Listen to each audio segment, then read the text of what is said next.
こんにちは、株式会社滝沢です。今回のテーマは、機械を作る機械、マザーマシンとしての滝沢です。高い精度と剛性が求められる滝沢の旋盤。その重要部品である主軸周辺部品の加工には、自社製品であるタックシリーズが使用されています。自社の厳しい基準をクリアする部品を自社の機械で作るという究極の信頼を体現する迫力の加工風景をぜひご覧ください。こちらが主軸の部品を加工している CNC 普通旋盤タック 650L20 です。実はこの機械、設置から11年が経過しています。過酷な連続稼働でも導入当時と変わらない精度を維持し続ける圧倒的な耐久性。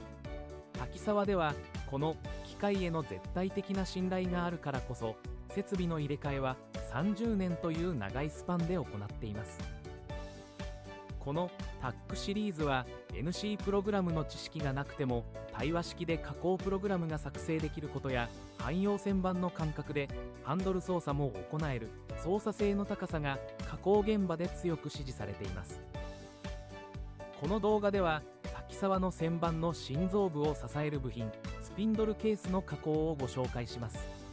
自社の機械で自社の重要部品を作る、これこそが滝沢のマザーマシンとしての誇りです。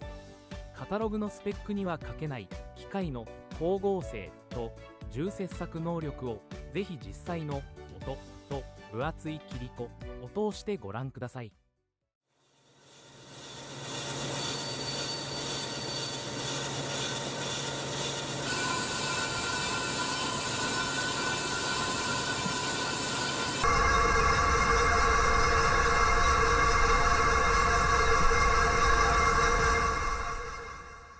いかがでしたでしょうか。圧倒的な耐久性で滝沢の心臓部を削り出し続けるタック